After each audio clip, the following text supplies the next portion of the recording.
The message arrived at exactly midnight, Dominion Standard Time, and it ended 1,000 years of silence with a single sentence that nobody in the room wanted to hear. Do not cross the Sol quarantine line. This is the only warning you will receive. Grand Marshal Vesic Thorne read the words twice, then laughed so hard he had to steady himself against the war table.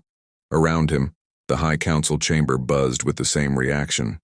Soft chuckles, rolling eyes, a few outright snorts of contempt. The message had come from a species barely 2 centuries into starflight, a species that had not even finished mapping its own home system, and it dared to warn the Kalor Dominion, an empire that had conquered 40 worlds and outlived 3 galactic ages, to stay away. They want us to be afraid, Thorne said, wiping his eyes. A cradle species still wet behind the ears telling us where we may and may not fly our ships. Perhaps it's a bluff, offered Counselor Draith, the eldest voice at the table. Or perhaps it's something else. Thorne waved a hand, dismissing the thought before it could finish forming. It's arrogance. Baby arrogance. They've built a few warships, maybe found some old ruins in their asteroid belt, and now they think they're players on the galactic stage. He straightened his uniform, the gold trim catching the chamber's cold light. I will not let a message like this stand unanswered. It insults every flag that has ever flown over Dominion space. Far across the stars, in a modest embassy building on the edge of Geneva, a woman named Elena Voss watched the same transmission's delivery confirmation blink green on her screen. She did not smile. She did not look relieved or afraid or triumphant. She simply closed the terminal, folded her hands, and waited. Elena had been humanity's ambassador to the Dominion for 6 years, though almost no one outside a small circle of officials knew her actual title carried far more weight than ambassador suggested.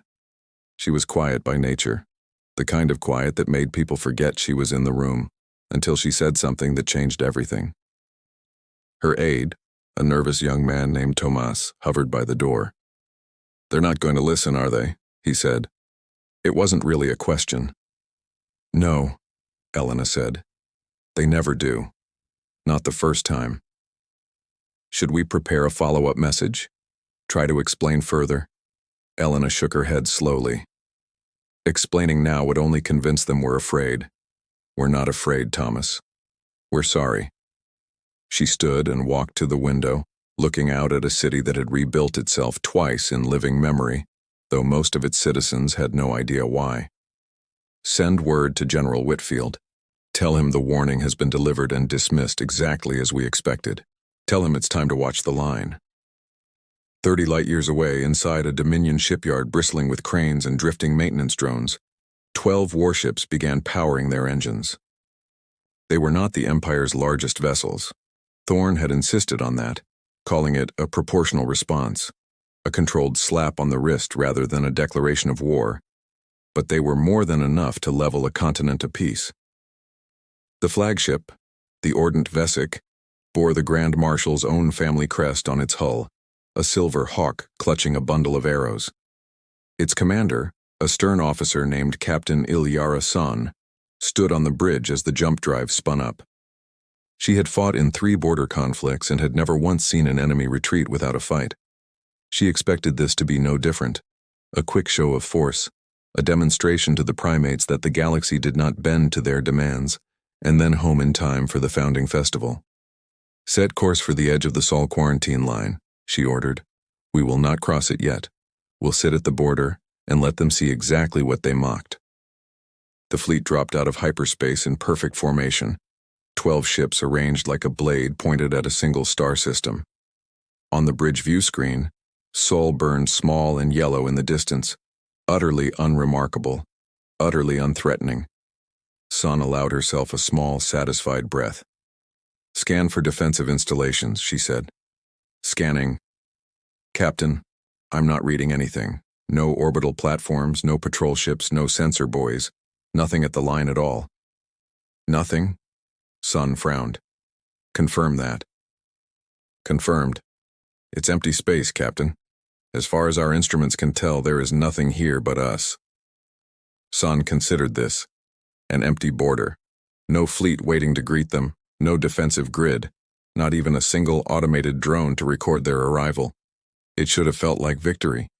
Instead, something about the silence made the hair on the back of her neck rise, though she could not have said why. "Transmit our position to Dominion Command," she said. "Log the time. We are holding at the line as ordered. On Earth, deep beneath a mountain range in what had once been called Colorado, a room full of screens lit up with the fleet's exact coordinates the instant they arrived. General Marcus Whitfield, a broad-shouldered man with gray stubble and eyes that had seen more war rooms than he cared to count, studied the display without expression. 12 ships, said the young officer beside him, sitting right at the boundary, not crossing. They will, Whitfield said quietly. Give them an hour. Pride doesn't sit still for long. He was right. 40 minutes later, the Dominion fleet's engines flared again, and this time the 12 warships crossed the invisible line that Earth had drawn across the stars. Aboard the Ordnance Vesic, Captain San watched the sensor display shift as they passed the boundary, half expecting alarms, defense fleets, something, anything to justify the warning they had received. Instead, there was only the same silence as before. She almost laughed. "See?" she said to her first officer. Empty threats from an empty system. The Grand Marshal was right to mock them. Then every screen on the bridge went dark at once. Not flickered, not glitched. Went dark, all of them, in the space of a single heartbeat, as if some enormous hand had reached out and simply switched them off. The bridge lights dimmed to a deep amber emergency glow. Alarms should have been screaming. They weren't. There was no sound at all except the low hum of the ship's own hull, and beneath that hum, something new. Something that felt less like a malfunction and more like a presence. "Report," Sun snapped. "What happened to the—" "Captain," her communications officer whispered, staring at a single line of text that had appeared on an otherwise dead console, text in a language none of them had programmed and none of them recognized until, impossibly, it resolved itself into perfect Dominion script. "Captain, I'm receiving something. It's not from any of our systems. It's not from anywhere I can trace." "Read it."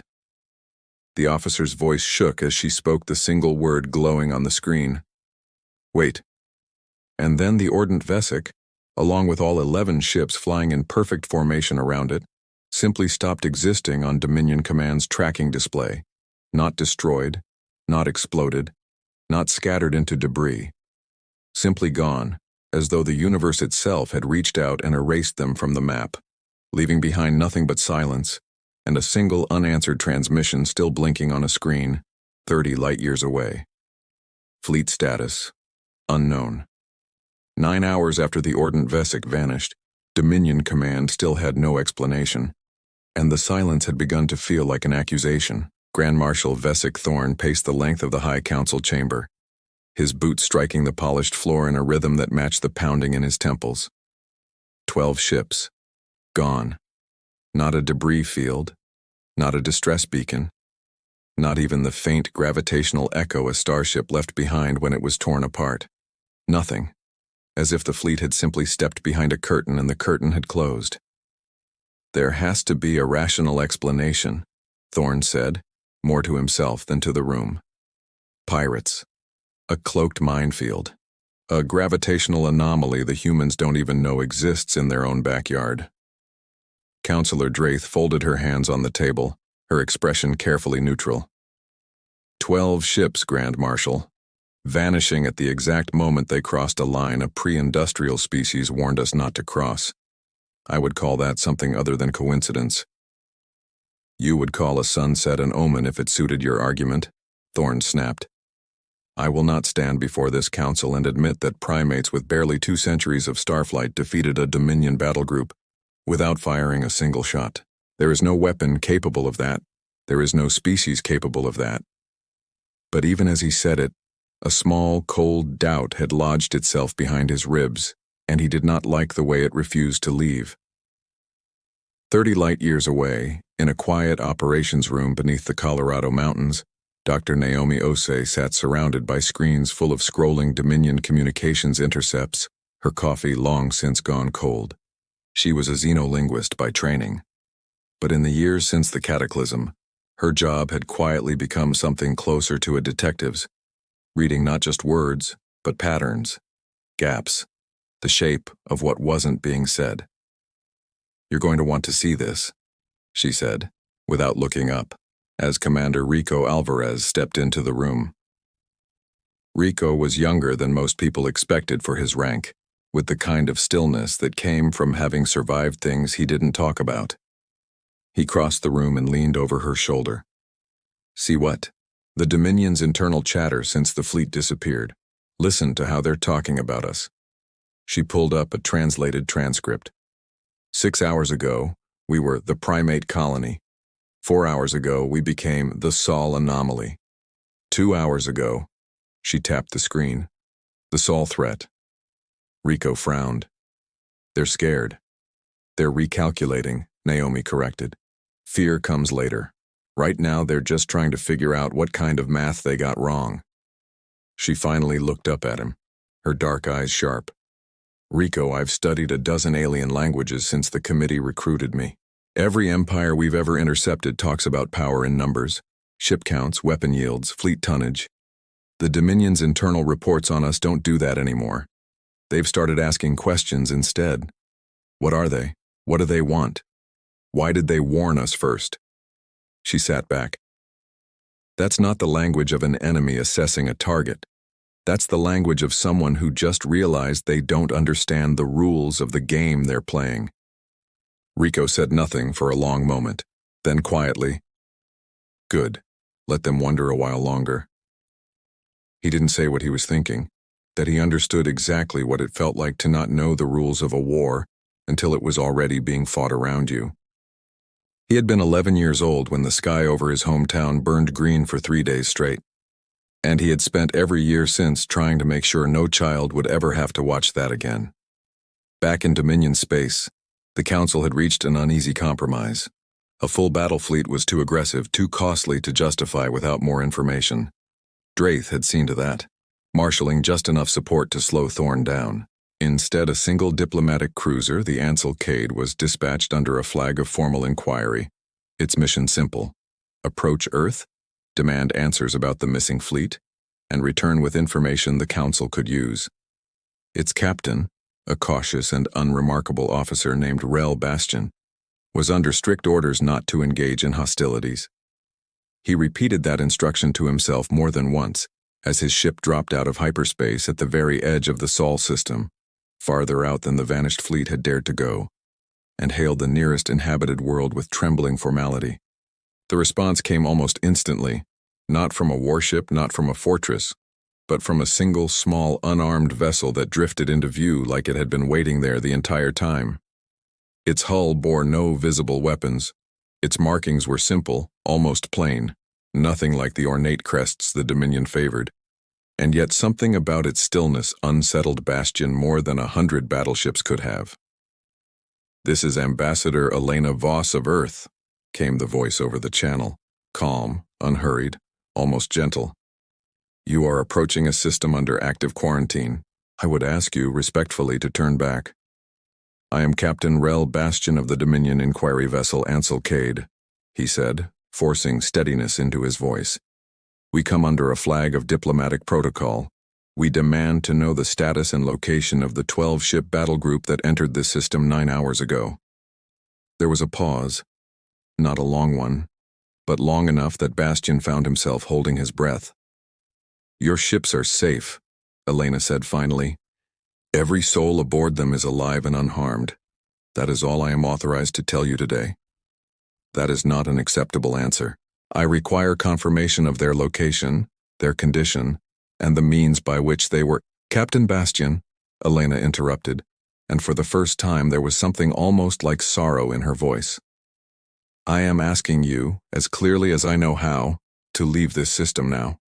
Not because we intend you harm, because we do not want to have to prove to you what happened to those 12 ships." Bastion's jaw tightened.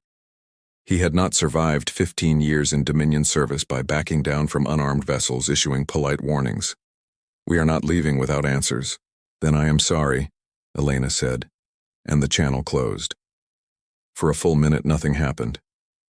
Bastian almost let himself believe the warning had been an empty bluff after all, right up until his chief engineer's voice crackled over the internal comm, tight with confusion. "Captain, we have a problem. The primary reactor just went to standby. I didn't authorize that. I can't even find the command that did it. Bring it back online." "I'm trying, sir. It's not responding to..." "Captain, the secondary systems are shutting down too. Life support just switched to reserve power. I don't understand. There's no fault code, no external signature, nothing.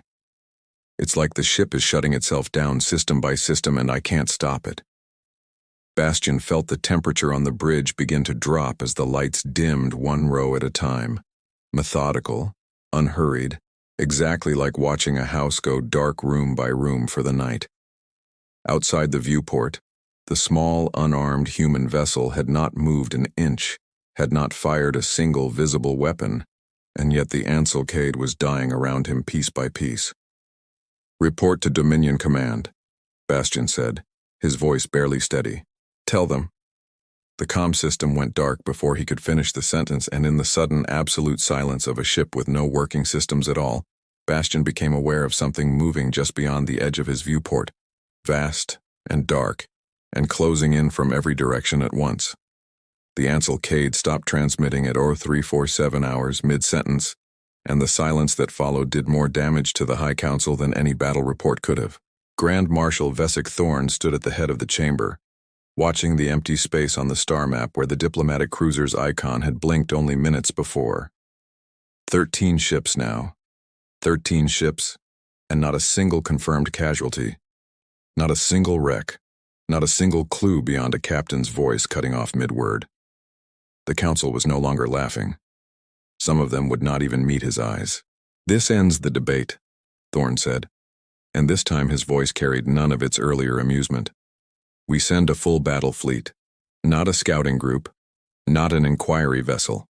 A fleet large enough that no trick, no ambush, no hidden weapon can stop it." Councillor Draith's expression was unreadable. "And if it isn't a trick, Grand Marshal? If it isn't an ambush? Then we will finally learn what it is," Thorne said. "And I intend to be the one who ends it." The council granted him his fleet, though not without cost. Thorne's authority was quietly, formally shared for the first time in a decade, placed under joint command with Admiral Kryn de Saltier, a decorated officer known for caution as much as courage. De Saltier had spent 30 years studying the wreckage of failed Dominion campaigns, and it was precisely that caution that made the council trust him more than they trusted Thorne's pride. "I don't like this," de Saltier admitted to his aide as they reviewed the fleet manifest together. 40 warships, the largest assembled in a generation. A species this young shouldn't be able to make 13 ships disappear without a trace. Either they have a weapon beyond anything we've catalogued or, sir, de Saltier didn't finish the thought. He didn't like where it led. Millions of kilometers away, in a converted bunker complex that most of Earth's own citizens didn't know existed, a small group known only as the Cradle Committee gathered around a table that had seen more decisions of consequence than any parliament in human history. General Marcus Whitfield sat at its head, flanked by Elena Voss and 3 others, whose names appeared in no public record. "The Dominion is sending a real fleet this time," Whitfield said. 40 ships. Under joint command, which means they're finally starting to think instead of just reacting. He looked around the table. "That's more dangerous to us than anything Thorne could have done alone." "Should we escalate our response?" asked one of the committee members, a sharp-eyed woman named Director Priya Anand. "No," Elena said quietly, before Whitfield could answer. "We hold the same line. We contain, not destroy. If we show them force beyond what's necessary, we prove exactly what they're afraid of." "And what if containment isn't enough this time?" Anand pressed. "What if 40 ships push through where 13 didn't?" Elena's expression didn't change, but something in her eyes went distant, as though she were looking at a memory instead of the room around her. "Then we do what we did the last time we had no choice," she said. "We remind them why the line exists at all." Nobody at the table asked her to elaborate. Nobody needed to. Commander Rico Alvarez had not been part of that conversation, but he felt its weight anyway. standing outside the bunker's outer corridor in front of a wall he visited more often than he liked to admit. It was a modest wall, unremarkable to anyone who didn't know its history. Rows and rows of names etched into dark stone, thousands of them, stretching from floor to ceiling. He found the name he was looking for without needing to search. Alvarez. Isabel. His mother's name. Third row from the bottom, alongside 11 others from the same street in the same city on the same terrible night. "You still come here before every alert," said a voice behind him. Naomi Osei stood in the corridor entrance, her arms crossed, her expression softer than usual. "Every time," Rico admitted. "Feels wrong not to." "You were a kid," Naomi said. "You don't have to carry the whole thing." "I'm not carrying the whole thing," Rico said. "Just my piece of it, same as everyone in this building." He looked back at the wall. "That's the part the Dominion doesn't understand yet. They think we're hiding a weapon." "We're not hiding a weapon, Naomi. We're hiding a graveyard, and we built our whole civilization around making sure nobody ever adds to it again." Naomi didn't answer right away. Then she said carefully, "You know something the rest of us don't. About what really happened." Rico's jaw tightened, just slightly. "I know pieces. Same as everyone with clearance high enough to ask the wrong questions." He turned to leave. "Some pieces aren't mine to hand out. Not yet." 40 light-years away, Admiral de Saltier's fleet dropped out of hyperspace at the edge of the Sol quarantine line, in a formation designed to project overwhelming, undeniable force. 4 full battle groups, arranged in a wall that stretched further than the eye could track, their combined weapons capable of rendering a planet's surface to ash within hours. And waiting for them, as it had waited for every fleet before it, was a single small human vessel. "Admiral," came the voice over the open channel, calm as ever. "This is Ambassador Elena Voss. I've delivered this message twice already. I would rather not deliver it a third time to a war that neither of us wants." De Saltier studied the tiny ship on his view screen, dwarfed 1,000 times over by the fleet arrayed behind him, and felt none of the confidence he expected to feel. "Ambassador," he said, choosing his words with unusual care for a military man. 2 Dominion vessels have vanished at this boundary. 13 ships, hundreds of lives. I am owed an explanation before I decide whether this becomes a war at all." "You are owed one," Elena agreed, surprising him. "And you will have it. But not today and not like this." Her voice softened just slightly. "We don't want a war, Admiral. We've already had one. We know exactly what it costs, better than you can imagine. Please, turn your fleet around." Behind De Saltier, on a private channel Thorne believed was secure, the Grand Marshal's voice cut in, sharp with impatience. "Ignore her, Admiral. Advance the fleet. I will not be lectured by a species that hides behind a single unarmed ship instead of standing to fight." De Saltier hesitated only a moment before giving the order he would spend the rest of his life questioning. "Advance formation. Cross the line." The 40 ships surged forward in perfect unison, a wall of steel and fire sweeping toward a system that had, until 9 hours ago, seemed utterly incapable of stopping them. They made it exactly 4 seconds past the boundary before the void around them began to change. It started at the edges of De Saltier's own view screen, a faint distortion, like heat shimmering off a desert road, except there was no heat here, only the black cold of open space. Then the distortion spread, rippling outward across his entire formation, the stars themselves seeming to bend and stretch as though the fabric of reality had been pulled taut and was now, slowly, deliberately, beginning to fold. "Admiral," his tactical officer said, voice climbing toward panic. "I'm reading gravitational fluctuations across the entire fleet, and they're not natural, and they're not any weapon signature in our database. And Admiral, whatever this is, it's not attacking us. It's reorganizing us." De Saltier stared at the impossible sight unfolding on his screen. 40 warships suspended in a rippling field of bent light and folded space, and understood, with sudden and total clarity, that whatever waited beyond the Sol quarantine line was not a weapon at all. It was something far older and far more patient than any of them had imagined, and it had been watching them the entire time. Admiral de Saltier felt the deck shift beneath his boots as the rippling around his fleet resolved into something almost gentle. Not an explosion, not a weapon's discharge, but a slow, deliberate pressure, like a hand closing around a struggling insect without ever tightening enough to crush it. "Report," he said, forcing his voice to stay level as alarms he didn't recognize sounded across the bridge. "Admiral, all 40 ships are losing power in sequence," his tactical officer said. "Weapons first, then propulsion, then—" "Admiral, it's not damage. There's no heat signature, no structural stress. It's like every system is simply being told to stop, and it's obeying."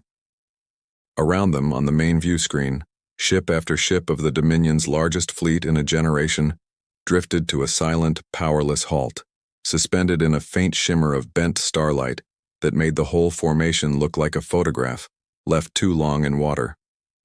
No screams, no explosions. Just a slow, spreading stillness. De Saltier watched his own bridge lights dim to the same amber emergency glow that 13 ships before him had reported in their final transmissions, and understood, with a strange and terrible calm, that he was about to become the 14th data point in a mystery his empire did not yet know how to solve. "Grand Marshal," he said into the comm, "signal Dominion command. Tell them the fleet is disabled, not destroyed.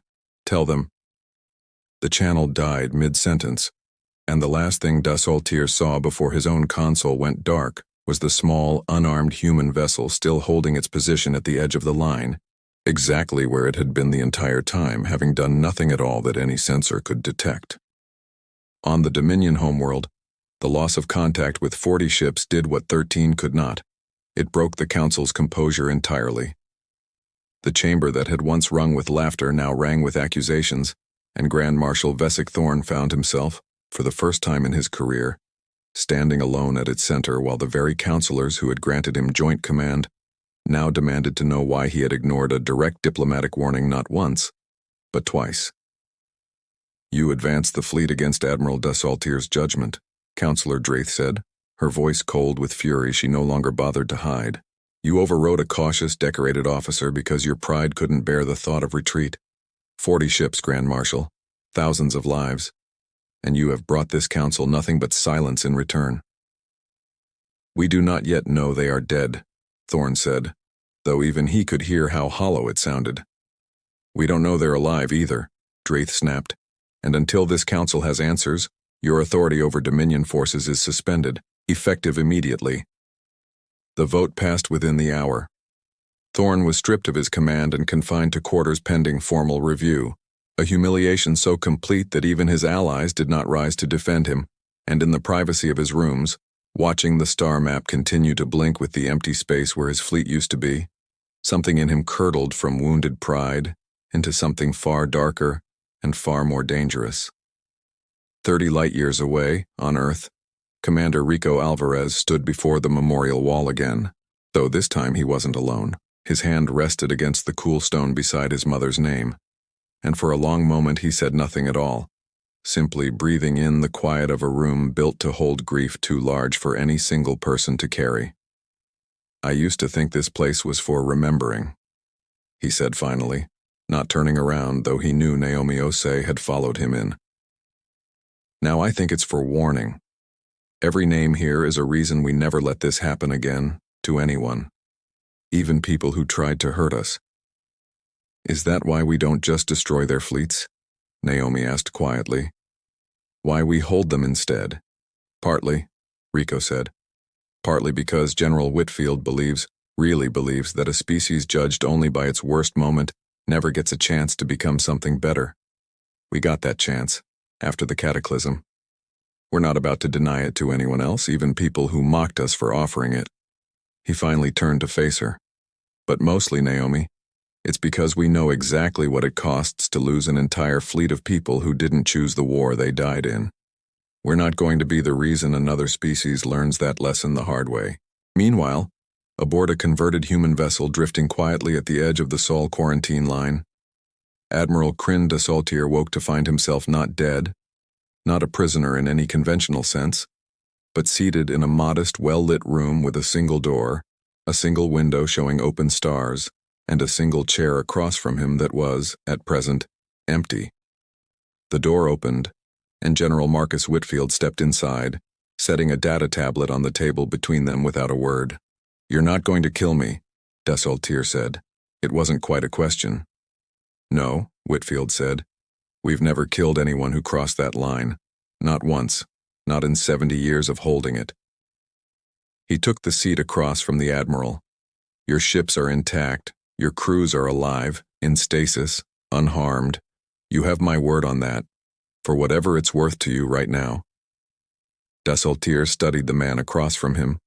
No uniform decorations, no ceremonial rank markings, just a tired, weathered face that had clearly seen more than any single lifetime should have to hold. 70 years, he repeated. "You've been doing this for 70 years, holding this line against anyone who crosses it." "Longer in some ways," Whitfield said. "But the line itself, yes, 70 years since we understood what we needed to build and why." "Why?" Desaltier said. "That's the word your ambassador kept using too. Not what. Not how. Why. As if the reason matters more than the method." "It does," Whitfield said. "Because the method is just technology, Admiral. Impressive, maybe, to a species that hasn't seen it before. But the reason is the only thing that actually explains what you're dealing with." Desaltier leaned forward slightly. "Then explain it." Whitfield studied him for a long moment, weighing something Desaltier couldn't read, and then he reached out and activated the tablet between them. A single image bloomed to life above its surface. Not a weapon schematic, not a fleet manifest, but a photograph. An old one, grainy with age and damage, showing a city skyline at night.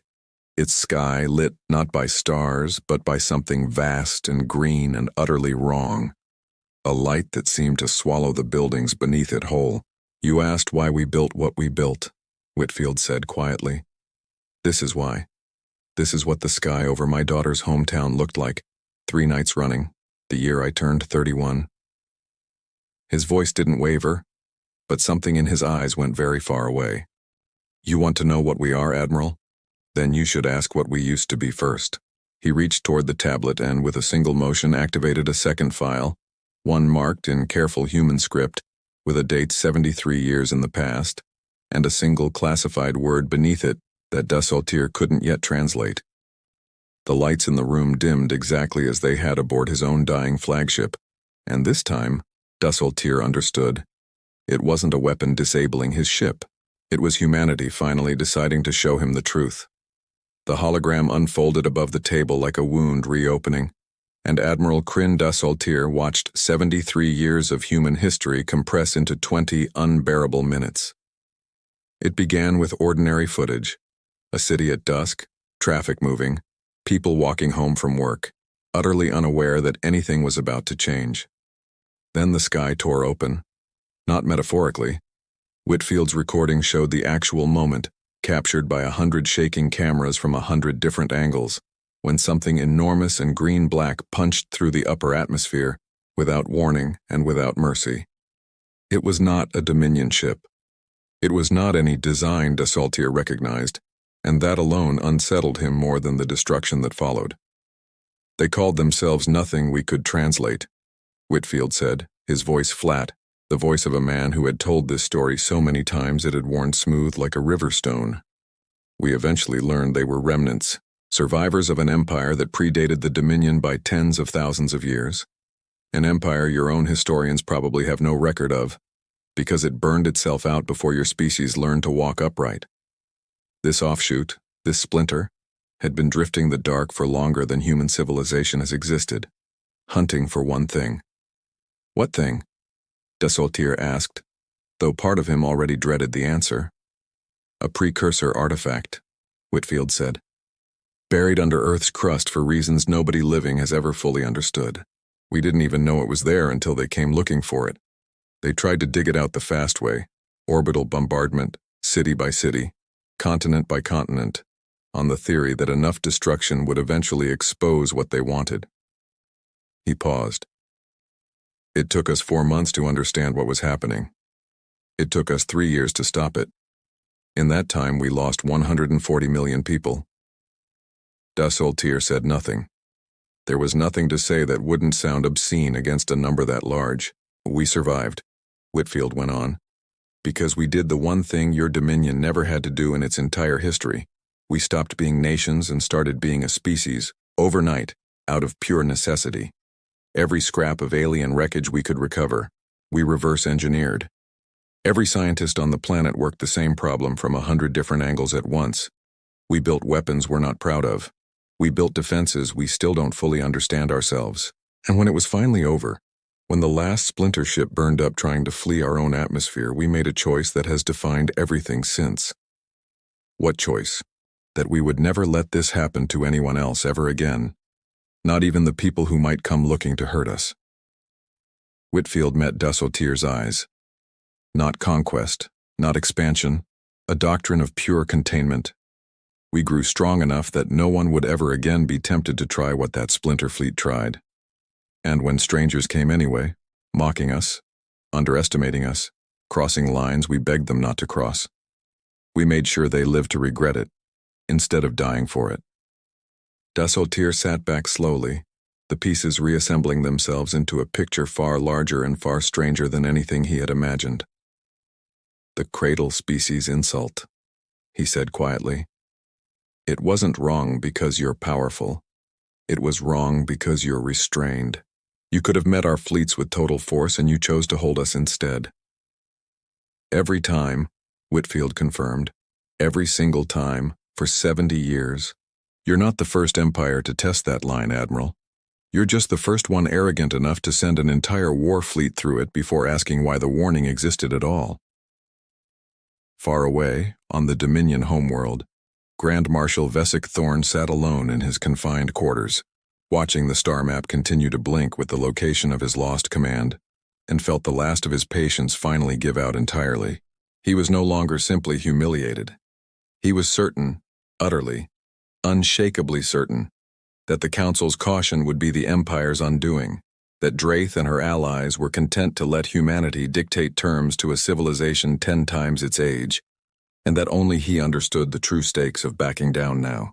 In the dead of the Dominion night, using authority he no longer legally held, Thorne quietly activated a communications relay he had kept hidden since his early command years, and issued orders to a reserve fleet stationed at the Empire's outer shipyards, a fleet larger than any Dominion force ever assembled, built originally as a deterrent against threats that had never materialized, and now, for the first time, called into active service.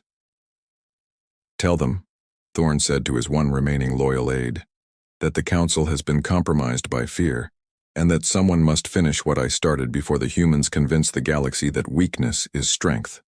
Word of the coup reached the Council within hours, but not soon enough. By the time Draith and the remaining loyalists moved to strip Thorne of even his emergency authority, his hidden fleet, nearly 300 warships, the single largest force the Dominion had ever gathered in one place, had already begun its jump sequence toward Sol.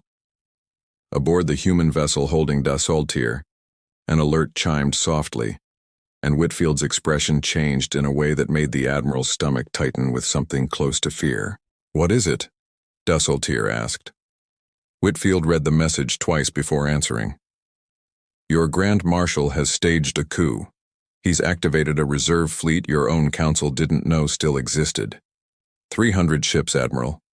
Headed here, right now, with orders to erase what he calls the human threat before anyone can stop him." Dassaultier felt something cold settle over him. "Then he intends total war." "He intends genocide," Whitfield corrected quietly, "against a species he still doesn't understand well enough to be afraid of." He looked at Dassaultier with an expression that held no anger, only a terrible, weary sadness. "I need you to understand something, Admiral, and I need you to understand it now, before this becomes something none of us can undo. Everything we've shown restraint on until this point, the stasis fields, the disabled fleets, the warnings, all of that assumed an enemy who could still be reasoned with. 300 ships under a commander who's already shown he'll ignore every warning we give him is a different problem entirely. "What are you going to do?" Desultier asked, and for the first time in his long career, he genuinely did not know what answer he was hoping to hear. Whitfield stood moving toward the door and paused there long enough to look back one last time. "Something we haven't had to do in 70 years, he said quietly. "Wake the line." Millions of kilometers away, deep beneath the mountains of a planet that had spent 3 generations quietly preparing for a day it hoped would never come, sirens began to sound through corridors that had stood silent since the cataclysm itself. A sound so old that most of the people who heard it had only ever known it from history recordings and nightmares passed down from their grandparents. Elena Voss stood at the edge of the command center, watching the star map fill with the incoming shape of 300 Dominion warships bearing down on Sol at full speed, and allowed herself, for just a moment, to feel the full weight of what was coming. Then she straightened, turned to the room full of waiting officers, and spoke the words that would end 70 years of careful, patient restraint. "Bring the line to full power," she said. "Let's show them exactly what they were warned about." 300 Dominion warships dropped out of hyperspace at the edge of the Sol quarantine line, and for the first time in the entire crisis, the silence that greeted them felt less like emptiness and more like a held breath. Grand Marshal Vesic Thorne stood on the bridge of his new flagship, the Vesic's Reckoning, watching the unremarkable yellow star grow larger on the view screen, and felt nothing but grim satisfaction. No defense grid, no armada waiting to meet them, just the same small, unarmed human vessel that had turned back every fleet before his, sitting alone at the boundary, as though it still believed politeness could stop what was coming. "Hail them," Thorne ordered, "so they understand exactly whose mercy they're about to lose." The channel opened, and Elena Voss's voice came through, steady as it had been every single time before. "Grand Marshal, you are not authorized to command this fleet. Your own council has stripped you of that authority. Turn back now, and this ends without further loss." "My council is full of cowards," Thorne said. "You've spent 70 years hiding behind a warning nobody understood, mocking us with mercy we never asked for. That ends today." He turned to his weapons officer. "Target the planet. Full bombardment pattern. I want the whole system to remember what happens to species that think restraint makes them powerful." "Grand Marshal," Elena said, and for the first time there was something sharper in her voice, something that was not quite anger but was no longer entirely patience either. "I am asking you one final time to stand down." "Fire," Thorne said. The weapons of 300 warships charged in perfect unison, a wall of light building along the edge of the fleet bright enough to be seen from the human vessel's own bridge. And then, exactly as it had for every fleet before, the void around them began to ripple. But this time it was different, and Thorne realized it a fraction of a second too late. Ship after ship after ship went dark, not violently, not with the tearing agony of real weapons fire, but gently, systematically, the same slow shutdown the 14 ships before them had reported, spreading now not across a scouting group or a battle fleet, but across an entire armada, 299 vessels folding one by one into the same shimmering stasis that had held every crossing ship for 70 years. On the human command deck, technicians who had trained their entire lives for a day they hoped would never come watched to screen after screen confirm the same result. Disabled, not destroyed. Crews alive. Not a single fatality. Only one ship refused to fold. The Vesic's Reckoning, built with the same reverse-engineered precursor shielding that had once helped humanity survive the cataclysm itself, technology the Dominion had unknowingly copied from ancient wreckage decades ago without understanding its origin, resisted the containment field just long enough for Thorne to realize with dawning horror that he was now entirely alone. "Bring me a boarding team," Elena said quietly, watching the last active Dominion warship hang defiant and half-disabled at the edge of the line. "We finish this the way we should have finished it from the beginning, face to face." Commander Rico Alvarez led the team himself, though nobody asked him to. He didn't explain why, and nobody who knew his history needed him to. The Vesic's Reckoning's bridge was chaos by the time Rico's team breached it. Alarms finally screaming, most of the crew already surrendering with hands raised, Systems failing all around a grand marshal who stood alone at the center of it all, still gripping a sidearm with the stubborn desperation of a man who had run out of every option except the worst one. "Stay back," Thorne said, leveling the weapon at Rico as his own crew edged away from him. "I will not be taken by a species that hides its strength behind mercy. Show me what you really are, or kill me and prove I was right about you all along." Rico didn't reach for his own weapon. He didn't raise his hands either. Instead, slowly, he reached into his uniform pocket and withdrew a small, worn photograph, a woman with a warm smile standing in front of a building that no longer existed, in a city that had rebuilt itself over her grave. "This is my mother," Rico said quietly. Her name was Isabel. She died the first night the sky burned 73 years ago, because something came looking for a weapon and decided 140 million lives were an acceptable price to find it. He held the photograph steady, though his hand was not entirely steady at all. "I could show you strength right now, Grand Marshal. I could show you exactly what we built after that night, and I promise you, you would not survive seeing it. But I'm not going to. Because if I do, I become exactly what you already think we are. And I have spent my entire life making sure that never happens." Thorne's weapon wavered. "You crossed a line we begged you not to cross," Rico went on. "Twice with 2 different fleets, and both times we chose to save every single life aboard them instead of ending your arrogance the easy way. You have 300 ships full of people who trusted you to lead them wisely, Grand Marshal. And they are all still alive right now because we decided 70 years ago that mercy was worth more to us than being feared." He took one slow step forward. "Put the weapon down. Not because we're stronger than you. Because we're done proving it." For a long, breathless moment, nothing moved on the ruined bridge of the Vessex Reckoning. Then Thorne's arm lowered, the weapon slipping from fingers that no longer had the will to hold it, and the last defiant piece of a 300-ship armada finally, quietly, surrendered. The aftermath unfolded over the following weeks with a speed that surprised even Elena Voss. Stripped permanently of rank and standing trial for treason against his own council, Thorne vanished from Dominion politics entirely, a cautionary tale future officers would study for generations. Every disabled ship, from the first 13 scouts to the full 39 remaining warships of the failed Armada, was returned intact to Dominion space, crews unharmed, exactly as promised every single time. Admiral Kryn de Saltier, forever changed by what he had seen and heard aboard the human vessel, was appointed the Dominion's first official liaison to Earth, a role he accepted not out of ambition, but because he had looked into humanity's worst memory and understood, with total clarity, that the galaxy needed more species willing to hold a line like that instead of crossing it. He stood now beside Elena Voss on an overlook above Geneva, watching the sun set over a city that had rebuilt itself twice and had chosen, both times, to build something better than what it lost. "Your council could have destroyed us the moment they realized what we were hiding," de Saltier said. "The scale of it, the restraint it must have taken." "We thought about it," Elena admitted. "After the cataclysm, there were people who wanted us to become an empire ourselves, strike first always before anyone could threaten us again." She shook her head slowly. General Whitfield was one of the loudest voices against that idea, even though he lost more than almost anyone that night. He always said that if we became conquerors to prevent conquest, we hadn't actually survived the cataclysm at all. We'd just let it finish the job slower.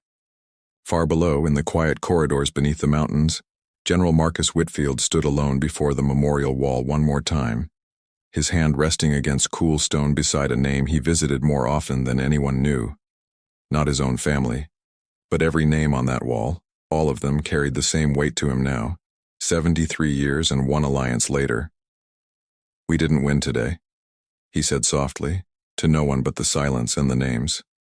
"We just made sure no one else has to die finding out who we are." Behind him, the lights of the memorial dimmed gently for the evening, exactly as they had every night for 70 years, and somewhere far above, for the first time since the sky had burned green over a city that no longer bore any scars at all, an alliance began between 2 civilizations who had both in their own way learned the same hard lesson. that the measure of true strength was never what you were capable of doing to others. It was what you chose not to do, every single time you could have chosen otherwise.